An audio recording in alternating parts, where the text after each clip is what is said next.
무엇인가를 수종들며 인생을 살아갑니다.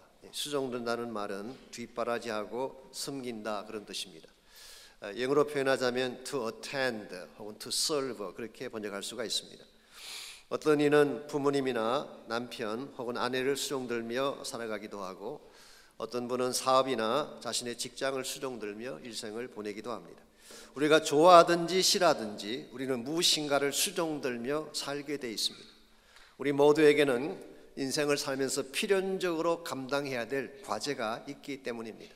그러므로 여러분이 정말 인생을 아름답게 살아가기를 원한다면 삶의 과제를 바르게 설정하고 그것을 이루는 데에 여러분의 삶과 시간을 투자해야 할 것입니다. 오늘의 한 해를 마감하는 마지막 주일을 맞이하고 있습니다마는 여러분은 지난 1년 동안 무엇을 섬기는 데에 시간을 투자하고 또 삶을 투자하셨는지요? 혹시라도 세상의 영광을 수종드는데 우리의 모든 시간을 투자했다면 아마 아쉬움이 많을 것입니다. 세상 사람들이야 세상 영광이 최고이기 때문에 세상의 성공이 최고이기 때문에 그것을 수종드는데 모든 인생을 투자하겠지만 여러분과 저는 달라야 합니다. 하나님이 기뻐하시고 하나님이 같이 있어 하시는 것에 우리 삶을 투자해야지 참된 열매가 주어지게 되는 것입니다. 하나님께서 우리를 통해 이루기를 원하시는 가장 소중한 것, 하나님이 가장 기뻐하시는 것이 무엇일까요? 그것은 바로 하나님의 나라입니다. 하나님의 나라를 섬기고 하나님 나라 백성들을 수종드는 삶, 이것만이 참된 가치이고 그렇게 살았을 때 남길 수 있는 열매가 가장 아름답습니다.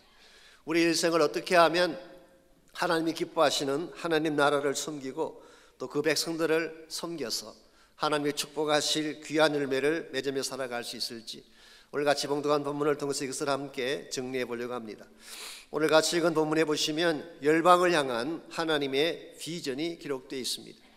14장에서는 사도 바울이 교회 안에 있는 믿음이 연약한 자들에 대한 문제를 다루었죠. 하나님의 신앙 공동체 안에 있는 연약한 지체들, 지난주일 다루었던 15장 1절에서 7절까지에서는 연약한 이웃들에 대한 우리의 책임을 다루었습니다. 그런데 오늘 본문에 들어와서는 그 범위를 열방까지 확장하고 있는 것을 볼 수가 있습니다. 교회 안에 있는 지체를 섬기는 것도 중요하고 우리의 이웃을 섬기는 것도 중요하지만 하나님이 진짜 기뻐하시는 것은 궁극적으로 열방을 품고 섬기는 것입니다. 그래서 11절 말씀 보시면 모든 열방들아 주를 찬양하며 모든 백성들아 그를 찬송하라고 했습니다. 여기 열방이라고 번역한 이 단어가 실제로는 이방이라는 뜻이에요. All Gentiles, all nations, 모든 열방들, 모든 백성들이 하나님께로 돌아와서 하나님을 찬양하고 경배하는 것, 이게 하나님께서 마음에 품고 계시는 소원이고 하늘나라의 비전입니다. 요한계시록 7장 9절과 10절을 보게 되면 이와 같은 하나님 나라 비전을 미리 잘 보여주신 말씀이 나옵니다.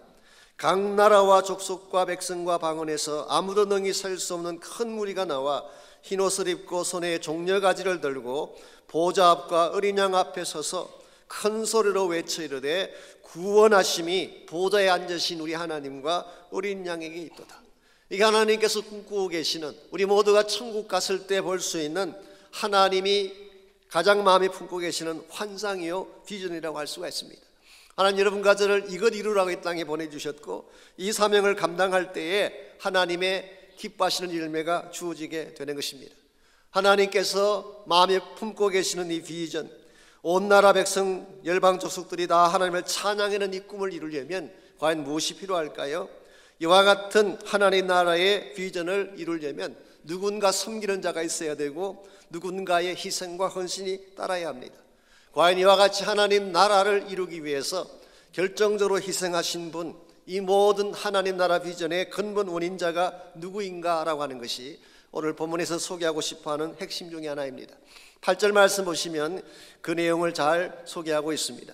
내가 말하노니 그리스도께서 하나님의 진실하심을 위하여 할례의 추종자가 되셨다.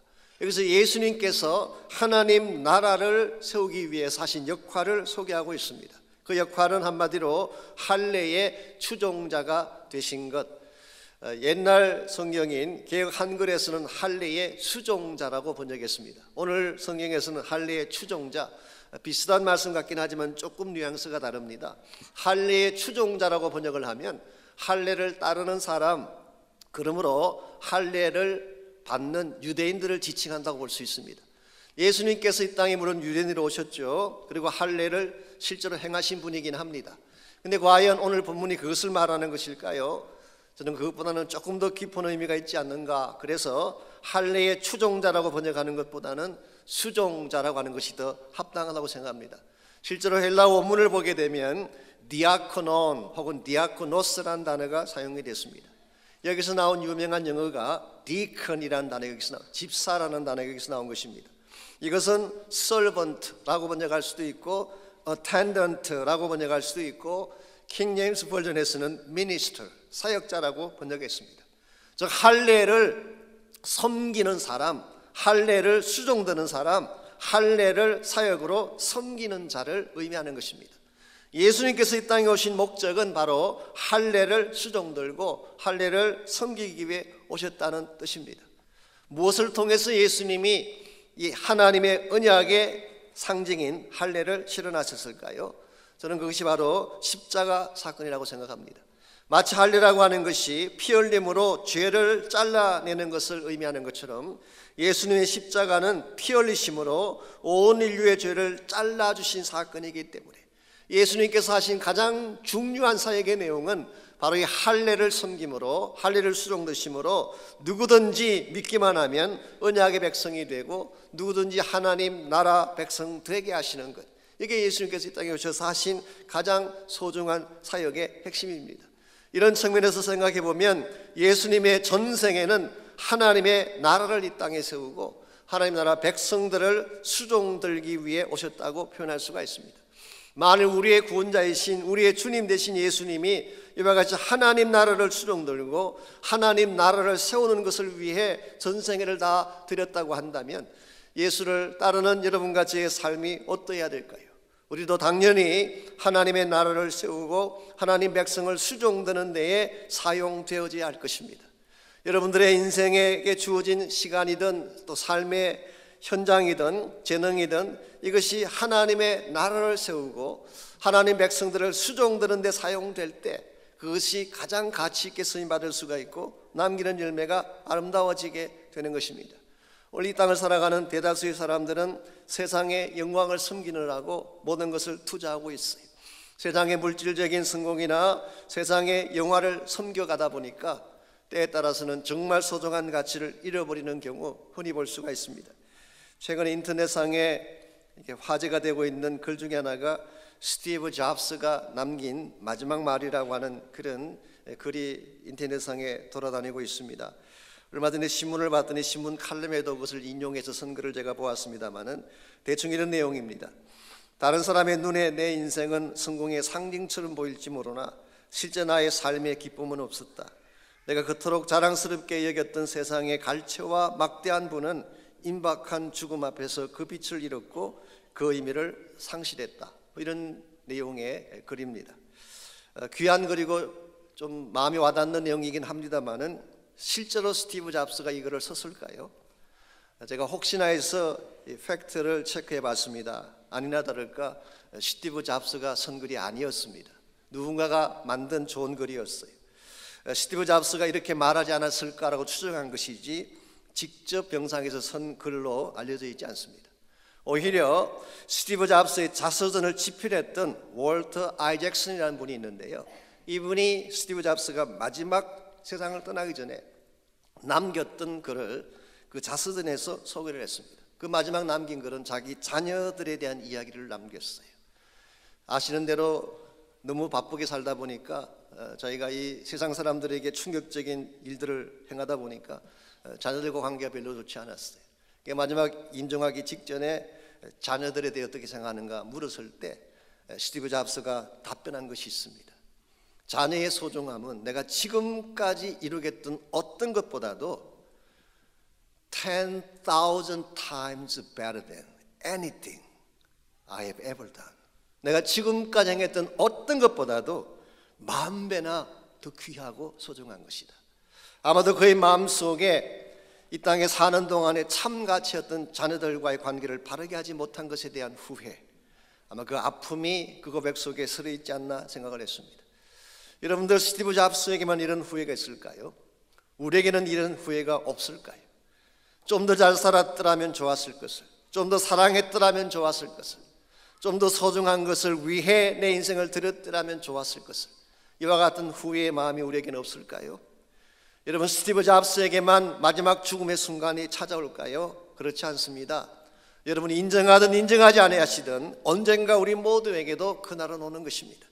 우리도 언젠가는 침상에서 마지막 숨을 내몰아쉬면서 내 인생을 평가하고 회고할 날이 반드시 올 것입니다. 그때 우리가 후회하지 않고 당당하게 이 땅의 삶을 마감하려면 이 땅에 사는 동안에 진짜 해야 될 바른 일을 해야 하는 것입니다. 우리의 삶이 무엇을 향해 들여지게 되면, 무엇을 향해 내 삶이 투자되어지게 되면 가장 아름답고 가치 있는 것일까요? 그것은 이미 말씀드린 것처럼 하나님 나라를 수종드는 자가 되는 것입니다. 하나님 나라를 세우고 그 나라의 백성들 한 영혼 한 영혼들을 수종들며 살아감으로써 하나님의 뜻을 행하고 하나님의 기뻐할 열매들을 남길 수 있을 때 우리 삶은 극대화지고 하나님 앞에 영광이 되는 것입니다. 우리가 이 세상의 영광이 아닌 하나님 영광을 위해, 하나님 나라의 영광을 위해 살아가게 되면 어떤 귀한 열매들이 맺혀질 수 있을까요? 오늘 본문에 보시면은 예수님께서 하나님 나라의 수종자가 되셨기 때문에 남길 수 있었던 세 가지 열매가 오늘 본문에 나열되어 있습니다. 이것을 하나씩 살펴보게 되면 우리가 하나님 나라 수종자가 되면 어떤 열매를 남길 수 있을지를 깨달을 수가 있습니다. 첫 번째로 하나님 나라의 수종자가 되면 하나님의 약속을 손에 잡게 됩니다. 하나님의 나라를 섬기는 수종자가 될 때 비로소 하나님의 약속이 나의 소유가 되고 나의 것이 되는 것입니다. 8절 말씀 다시 보시면 예수님이 할례의 수종자, 즉 하나님 나라의 수종자가 되심으로 맺게 된 첫 번째 열매를 다음과 같이 묘사하고 있습니다. 하나님의 진실하심을 위하여 할례의 수종자가 되셨으니 이는 조상들에게 주신 약속들을 견고하게 하셨다고 했습니다. 예수님이 할례의 수종자가 되고 하나님 언약을 섬기는 자가 됨으로 말미암아 맺을 수 있었던 첫 번째 열매는 하나님의 약속을 견고하게 만든 것입니다. 여기 견고하게 했다 이 말의 뜻은 사실은 컨폼했다는 뜻입니다. 확정지었다, 이루어지게 했다, 그런 의미를 담고 있습니다. 하나님이 조상들에게 주신 약속이 실제로 무엇을 뜻할까요? 여러분 창세기 12장을 보게 되면 아브라함을 부르셨을 때에 세 가지 약속을 하나님이 주셨어요. 그게 이스라엘의 조상들에게 주신 약속, 오늘 본문이 말하는 조상들에게 주신 약속들에 대한 내용입니다. 첫 번째가 땅에 대해서 약속하셨습니다. 가나안 땅을 주겠다, 약속의 땅이죠. 두 번째로 큰 민족을 약속해 주셨어요. 엄청나게 큰 민족을 만들어 주겠다. 세 번째로 복의 근원됨에 대해서 말씀하셨어요. 너로 말미암아 모든 족속이 복을 받게 될 것이다. 하나님이 아브라함을 부르셔서 창세기 12장에서 이 약속을 주셨는데 그때 아브라함의 나이가 한 75세 정도 되었다고 성경은 기록합니다.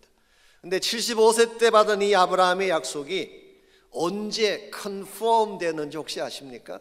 언제 이것이 확정되고 실제로 손에 잡혀지게 되었는지, 그것이 창세기 22장에 갔어요. 창세기 22장에 갔을 때는 아브라함의 나이가 제 추정으로 한 115살 정도 됐을 때예요. 처음 약속을 받았을 때부터 한 40년 정도의 세월이 흘렀을 때, 자, 무슨 사건을 통해 이것을 컨펌하셨을까요? 창세기 22장에는 이삭을 모리아 산에 제물로 바치는 사건이 기록되어 있습니다. 우리가 이미 아는 내용이긴 합니다만은 아브라함의 생에 있어서 가장 어려웠던 시험이 이 시험이었어요. 하나님께서 하루는 아브라함을 부르시더니 내 독자 이삭을 모리아 산에 제물로 바치라, 그렇게 말씀하셨어요. 이 아들이 어떤 아들입니까? 100세 얻은 아들 아닙니까? 그때까지만 하더라도 하나밖에 없는 아들, 이 아들 바치고 나면 아브라함에게 남는 게 아무것도 없어요. 아브라함의 생보다 더 귀한 것인데 하나님께서 그 아들을 바치라고 말씀하셨어요. 그때 아브라함이 자기의 이성적인 판단으로는 도저히 이해가 되지 않지만 믿음으로 순종했습니다. 그리고 3일 길을 걸어가서 그 아들을 산에 데리고 올라가서 직접 잡으려고 했어요. 그때 하나님의 사자가 나타나셔서 멈추게 하셨습니다. 너가 너의 아들 내 독자까지도 나를 위하여 아끼지 않는 것을 보니까 이제야 내가 하나님을 경외하는 줄 알게 되었노라. 물론 옛날에도 아브라함이 하나님을 경외했겠죠. 하나님을 믿었겠죠. 그런데 하나님의 믿음이 프루븐되어진 날, 하나님을 향한 아브라함의 믿음이 확정된 날이 바로 이 시험을 이겼을 때였어요. 그리고 나서 하나님께서 순양 한 마리를 준비해 두셔서 이삭 대신 바치게 하셨습니다. 그래서 그 산 이름을 뭐라고 부르게 되나요? 여호와 이레라고 부르게 되었다, 성경 기록하고 있습니다. 이와 같이 참 어려운 시험이긴 하지만, 힘든 시험이긴 하지만, 아브라함이 이 독자 이삭을 모리아산에 바치는 이 시험에 순종했을 때에, 그때 창세기 22장 15절에서 18절에서 하나님이 처음 주신 그 약속을 컨펌 시켜 주셨어요. 17절 18절에 보면은 내가 너에게 큰 복을 주겠고 너의 씨가 크게 번성하여 하늘의 별과 바닷가의 모래처럼 될 것이고 내 씨로 말미암아 천하 만민이 복을 받게 될 것이다. 약 40여 년 전에 이미 주신 그 프라미스를 오늘 22장에 와서 하나님이 컨펌해 주셨어요. 여기서 하나님께서 말씀하신 내 씨로 말미암아, 이 씨가 누구를 의미할까요? 이 씨는 장차 아브라함의 후손으로 오실 예수 그리스도를 의미하는 것입니다. 하나님은 이 사건을 통해서 장차 아브라함에게서 하나님이 준비하신 하나님의 비전을 이루기 위해 있던 것일 예수 그리스도를 말씀해 주셨고, 더구나 흥미로운 사실은 이 약속의 컨펌이 모리아산에서 이루어졌다는 사실은 영적으로 시사하는 바가 참으로 큽니다. 왜냐하면 바로 이 산 위에 이 사건이 일어나고 나서 약 2000년 후에 이 산의 한 모퉁이에 예수 그리스도의 십자가가 세워졌기 때문입니다. 즉 하나님은 어린 양 대신 예수를 이 땅에 보내시고 십자가에서 죽게 하심으로 하나님께서 오래전에 약속하신 그 약속이 컨펌되게 하시고 실현되게 하신 것입니다. 여러분, 하나님은 굉장히 많은 약속들을 갖고 계시고 여러분과 저를 향한 위대한 약속을 갖고 계세요. 근데 하나님의 약속이 아무리 위대해도 믿음으로 받아 순종하지 아니하면 그것은 이루어질 수가 없습니다. 약속에 문제가 있는 것이 아니라 약속을 받는 우리가 바로 믿음으로 순종하지 아니하면 그 약속은 의미가 없고 가치가 없는 것입니다.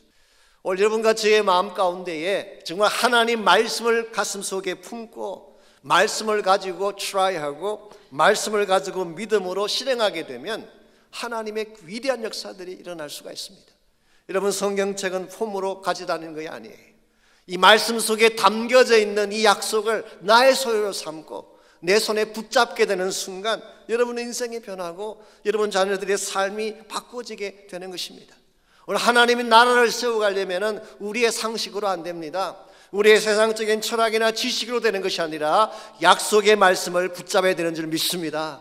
말씀을 붙들 때에, 말씀이 나의 소유가 될 때에 여러분과 제가 삶을 통해서 하나님 나라를 세울 수가 있는 것입니다. 두 번째로 하나님 나라의 수종자가 되면 나에게 주어진 축복을 확장할 수 있게 돼요. 축복을 확장하게 되는 것. 9절 말씀 계속 보시면은 예수님께서 언약의 수종자가 되심으로 맺게 된 두 번째 열매를 다음과 같이 표현합니다. 9절 말씀, 이방인들을 또 그 긍휼하심으로 말미암아 하나님께 영광을 돌리게 하려 하십니다. 기록된 바, 그러므로 내가 열방 중에서 주께 감사하고 주의 이름을 찬송하리로다 함과 같으니라. 여러분, 이방인들은 원래 유대인들의 관점에서 볼 때는 축복권 바깥에 있는 사람들이었어요. 아브라함의 언약과 상관없는 사람. 그래서 버려지고 내쳐진 존재들이라고 하는 것이 그 당시 유대인들의 관점이었는데, 오늘 성경은 뭐라고 말씀하십니까? 예수님이 할례 수종자가 되심으로 이방인들도 긍휼하심을 받고 하나님께 영광을 돌리는 민족이 되었다. 즉 예수님께서 언약을 수종되심으로 말미암아 그 축복이, 구원의 축복, 긍휼의 축복이 이방인들에게까지 확장되어 간 것을 의미한 것입니다. 그래서 10절 말씀 보십시오. 열방들아 주의 백성과 함께 즐거워하라. 열방들은 이방인들을 말합니다. 이방인들, 이방 족속들이 주의 백성인 이스라엘과 함께 즐거워하는 것, 이게 하나님께서 마음에 품고 계셨던 하나님의 계획이에요. 세상 사람들은 세상을 따라 살고 또 하나님 나라 백성들은 하나님을 따라 산다 그렇게 생각하지만, 실제로 성경을 자세히 보시면은 하나님의 백성은 세상을 향해서도 이 복을 나눌 수 있어야 돼요. 세상과 단절을 하고 세상과는 선을 그어버리고 우리만의 생활을 사는 것이 성경에 말하는 크리스천 라이프가 아니라, 이것을 넘어서서 나에게 주어진 이 복을 나누어 주는 것, 복이 흘러가게 하는 것. 흔히 우리가 이 신앙생활을 좀 오래 했다는 분들 가운데 보면은 이 딱 선을 그어놓고 사는 분이 계세요. 자신의 원을 그어놓고 그 원 밖에 있는 사람들은 다 잘못된 사람, 원 안에 들어온 사람들만 내 편, 이렇게 원을 그려놓고 사람들을 원 바깥으로 갈라놓으니까 이 관계가 깨어지고 복음이 제대로 흘러가지가 않는 것입니다. 성경 그렇게 말하고 있지 않습니다. 이방인의 장벽마저도 예수님은 깨뜨리셨어요. 지금까지 한 번도 흘러가 보지 않은 것처럼 느껴졌던 이방인을 향한 축복의 강수도 예수님께서는 깨뜨려 주셔서 이방인들까지도 복을 받고 부유함을 누리게 되는 것. 오늘 하나님 여러분과 저에게 많은 것들을 주셨어요. 예수님 안에 있기 때문에 주어진 많은 축복들이 있잖아요. 그 중에 가장 대표적인 게 복음의 축복입니다. 이 복음의 축복은 이방인들이 모르는 것이죠. 세상 사람들이 모르는 것이죠. 이걸 여러분이 나누어야지, 이것이 흘러가게 해야지 하나님 나라가 세워지는 것입니다. 우리만 붙잡고 우리만 간직해서는 의미가 없어요. 물질이라는 것도 마찬가지입니다. 물질이라고 하는 것도 나눌 때 하나님이 더 많은 것으로 채워주세요. 내 안에 있는 것을 비워내면 하나님이 채워주시는데, 움켜잡으려고 하니까 하나님이 더 이상 부어주실 이유가 없는 것입니다. 나눌수록 우리 삶이 더 부유해지고 쏟아 흘러가게 할수록 하나님이 더 채워주심을 경험하게 되는, 이게 하나님 나라를 세워가는 사람들의 삶의 모습입니다. 이와 같이 여러분과 제가 세상의 수종자가 아니라 하나님 나라의 수종자가 되면 1차적으로는 하나님의 약속이 다 나의 소유가 되고 나의 것이 돼요. 두 번째는 나에게 주신 축복을 흘러가게 할 수 있는, 나눌 수 있는 그와 같은 기쁨을 누리게 됩니다. 마지막 세 번째로 하나님 나라를 수종들게 되면 소망을 실현하게 되는 것입니다. 소망을 실제로 누리게 되는 축복, 이것이 세 번째 주어지게 될 축복의 열매입니다. 12절 말씀 보겠습니다. 또 이사야가 이르되 이새의 뿌리 곧 열방을 다스리기 위하여 일어나시는 이가 있으리니 열방이 그에게 소망을 두리라. 오늘 본문에 이새의 뿌리라고 하는 표현이 나오죠. 이것은 사실은 일종의 호칭입니다. 타이틀이에요. 1세기 사실 주전부터 시작되겠지만 중간 시대라고 부르는 시대가 있는데, 그때부터 예수님 당시에, 매비 아마 바울 당시까지도 해당되겠습니다. 이 왕적인 메시아를 지칭하는 대표적인 호칭 중에 하나가 이새 뿌리라는 거예요. 이새 뿌리는 문자 그대로는 이새의 집안에 대한 이야기를 하는 것처럼 보이지만, 실제로는 이새 뿌리에서 나올 다윗, 그리고 다윗의 실체인 메시아신 예수님을 말하는 것입니다. 흥미로운 것은 앞에서 8절에서는 이 메시아를, 예수님을 수종자로 표현했어요. servant, 할례를 수종드는 자로 표현을 했는데, 오늘 12절에 와서는 다스리는 자로 그렇게 표현하고 있습니다. 우리는 여기서 예수님에 대한 이 지칭이 조금 바뀌어지는 것 인식할 수 있을까요? 예수님이 초림으로 오실 때는 섬기러 오셨어요. 수종들기 오셨어요. 섬김 받으러 오신 것이 아니라 수많은 사람들을 섬기고 자기를 내어주시기 위해서 오신 것이 초림의 예수님. 그래서 예수님은 할례의 수종자가 되시고 언약을 섬기는 자가 되신 것입니다. 그랬는데 예수님께서 다시 오실 때는 다스리는 자로 오신다는 거예요. 왕으로 오시는 것입니다. 왕으로 오시되 온 열방과 온 만국을 다스리는 왕 중의 왕으로 오실 것이기 때문에 그에게 소망이 있다고 표현한 것입니다. 우리가 사는 이 세상은 아직은 악한 마귀 사탄이 다스리고 있는 세상이에요. 사탄의 왕국이 지배하고 있고 죄와 어둠의 권세가 우리를 다스리는 시대를 우리가 살고 있지만, 예수님 다시 오시는 그날에 오게 되면 사탄의 왕국이 무너질 거예요. 우리를 결박했던 모든 죄와 저주가 풀려지게 되고 하나님이 직접 다스리시는 하나님의 나라가 완성될 거예요. 이것은 모두가 붙잡아야 될 열망이고 이것이 모든 사람들이 마음속에 품어야 될 소망의 내용이라고 하는 것입니다. 그런데 한 가지 더 놀라운 사실이 있습니다. 이와 같이 예수님 오시게 되면 우리가 누리게 될 소망을 그때 가서만 누리는 것이 아니라 이번 지금도 이 땅에 살면서도 누릴 수 있다는 사실을 오늘 13절 말씀이 우리에게 제시를 하고 있습니다. 이것은 사도 바울이 로마 성도들을 향한 일종의 기원문처럼 표현되어 있지만 이 기원문 속에는 지금 이 소망의 실체를 누릴 수 있음을 전제로 하고 이 기원을 하고 있습니다. 13절 소망의 하나님이 모든 기쁨과 평강을 믿음 안에서 너희에게 충만하게 하사 성령의 능력으로 소망이 넘치게 하시기를 원하노라. 소망의 하나님이 모든 기쁨과 소망을 그랬어요. 여기에 우리가 누려야 될 소망의 컨텐츠가 잘 나와 있어요. 소망의 내용이 뭐냐? 그것은 기쁨입니다. 그냥 기쁨이 아니라 heavenly joy, 천국의 기쁨이에요. 세상의 기쁨하고는 비교가 되지 않습니다. 뿐만 아니라 평강, 이것은 완벽한 피스를 말하는 것입니다. 모든 죄가 떠나가고 모든 고통과 아픔이 다 떠나가 버린 더 이상의 눈물이나 곡하는 것이나 아픈 것이 없는, 죽음이 없는 완벽한 평화, 이것이 바로 하나님이 여러분과 저를 위해 준비해 놓으신 소망의 컨텐트인데 이와 같은 소망을 이번 지금 이 땅에서도 누릴 수가 있대요. 무엇을 통해서 가능할까요? 두 가지를 통해서 이것을 누릴 수가 있습니다. 첫째는 믿음 안에서 그랬어요. 믿음 안에 들어오지 아니하면 여러분 절대 그 누릴 수 없어요. 믿음 안에 들어와야만 예수님 여러분에게 주기를 원하는 참 기쁨과 평강을 누릴 수가 있어요. 믿음 안으로 들어오는 것입니다. 두 번째는 성령의 능력으로, 성령의 능력을 통해서 비록 이 땅에 살고 있지만 장차 우리에게 주어지게 될 이 아름다운 평화와 기쁨을 소유하게 되고 누릴 수 있다고 말씀하고 있습니다. 사랑하는 형제자매 여러분, 우리가 살아가는 이 땅에는 솔직히 말씀드리면 아직도 고통이 있어요. 아직도 우리 마음을 아프게 하고 우리 육신을 아프게 하는 여러 가지 많은 어려움과 힘든 상황들이 있습니다. 그러나 우리 마음 가운데 예수님께서 살아계시고 성령의 능력이 여러분과 저를 붙잡게 된다면 척박한 환경, 고난과 고통의 환경 속에서도 여러분 천국을 경험할 수가 있고 하나님 나라를 선포하며 살아갈 수가 있어요. 이게 사실은 성경이 소개하고 있는 참 크리스찬 삶의 모습입니다. 세상에서 잘 먹고 잘 사는데 우리의 소망이 있는 것이 아니라 예수님 안에 있는 이 소망, 참된 죄사함에서 오는 참된 기쁨과 이 평강의 소망, 그리고 우리의 영혼을 보낼 수 있는 하나님의 품 안에서 누리는 이 소망, 이 소망을 바로 깨닫고 이것을 누릴 수 있어야지 여러분을 통해서 하나님 나라를 증거할 수가 있습니다. 우리에게 주어진 인생 그냥 살다 오라고 주신 인생 아니에요.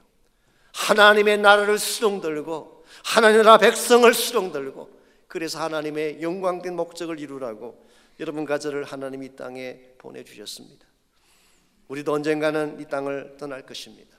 그날이 언제인지는 아무도 모르지만 언젠가는 우리 인생의 마지막 날이 올 것입니다. 그때 과연 나는 무엇을 위해 살아왔다고 고백할 것인지, 무엇을 남겼다라고 고백할 것인지, 우리 모두가 주님 앞에 갔을 때에 하나님 앞에 올려드릴 열매가 무엇이라고 고백할 수 있을지, 이것을 여러분께서 잘 점검하시고 한 번을 살아도 하나님 나라 목적을 위해 바르게 사시기를 바랍니다.